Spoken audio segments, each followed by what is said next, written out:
तपाईहरुले पनि के टिकटक VPN DNS बाट युज गर्दै आउनु भएको छ? नेपाल प्रहरी प्रधान कार्यालय साइबर ब्युरो नेपाल सरकारको गृह मन्त्रालयबाट एउटा जारी सन्देश रहेको छ, जहाँ चाहिँ सामाजिक सञ्जाल टिकटक सम्बन्धी एउटा साइबर ब्युरोको अनुरोध भनेर आएको छ। यहाँ चाहिँ तपाईलाई मैले स्क्रिनमा देखाउन चाहन्छु।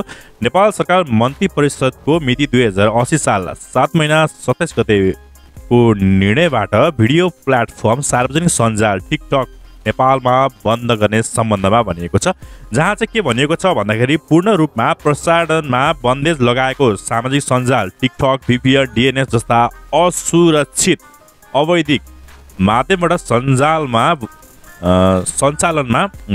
सञ्चालनमा छ भन्ने सूचना प्राप्त हुन आएको छ भनेको छ। तपाईँ हामीहरूलाई नै थाहा नै छ कि धेरैभन्दा धेरै साथीहरूले चाहिँ VPN DNS को बारेमा सेटिङ युट्युबमा टिकटकमा विभिन्न सोशल मिडियामा भिडियो बनाइराख्नु भएको छ, तर यो चाहिँ सरासर इलिगल हो। यसरी तपाईहरुले चाहिँ पनि गर्दै आउनु भएको छ। यदि गरिनु भएको छ भने यो चाहिँ नेपाल सरकार गृह मन्त्रालयको चाहिँ को एगेन्स्टमा रहेको छ। सो यसको लागि चाहिँ तपाईले यहाँ अरु पनि यहाँ कुराहरु छ।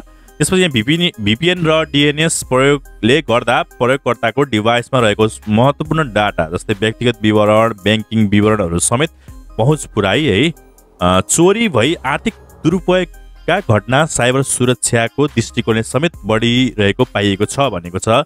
यदि तपाईले त्यस्तो खाले फिचरहरु युज गर्नु भएको छ DNS VPN भने तपाईहरुको चाहिँ मोबाइल चाहिँ एकदम अनसेफ रहेको चाहिँ बताउँछ नेपाल सरकार गृह मन्त्रालयले है।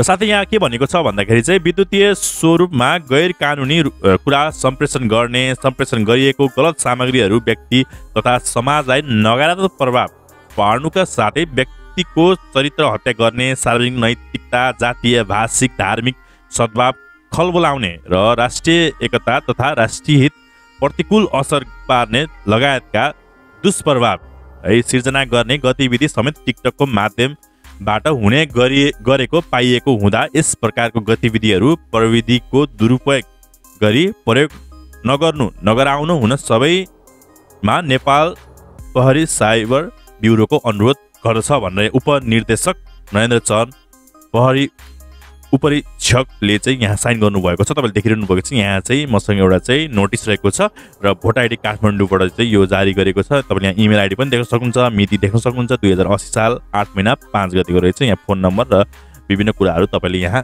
यो चाहिँ अफिसियल्ली देख्न सक्नुहुन्छ। हो साथीहरु, तपाईहरुले के पनि विचार गर्नुपर्छ भन्दाखेरि चाहिँ तपाईहरुले चाहिँ यसरी चाहिँ नेपाल सरकारले भन्दा पनि तपाईले चाहिँ नियम कानुन मिच्नुहुन्छ भने भोलिका दिनमा समस्या हुनु तपाईलाई नै हो। किनभने बारम्बार नेपाल सरकारको आधिकारिक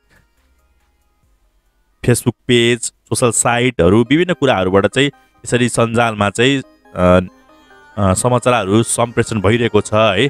त्यो हिसाबले गर्दाखेरि हामी एउटा जिम्मेवारी नागरिक भएको कारणले गर्दा हामी पनि एउटा जिम्मेवार नागरिक हिसाबले चाहिँ नेपाल सरकार गृह मन्त्रालय भनेको कुरा चाहिँ मानेर हामीले चाहिँ यो कुराहरु चाहिँ इलिगल कुराहरु चाहिँ बन्द गर्न हुन चाहिँ म पनि मेरो चाहिँ यो भिडियोबाट तपाईहरुलाई सम्पूर्णलाई चाहिँ मैले चाहिँ जानकारी दिन चाहन्छु। साथीहरु, आजको यो भिडियोमा यति भन्दै साथीहरु यो भिडियो हजुरलाई कस्तो लाग्यो? यदि मन परेको छ भने यो भिडियोलाई like, comment, share and subscribe गर्न चाहिँ नबिर्सनु होला र अर्को पनि यस्तै भिडियोका साथमा आउने बाजा यस भिडियोबाट म सन्दीप लगायत मेरो समस्त टिम बिदा लिन चाहन्छु।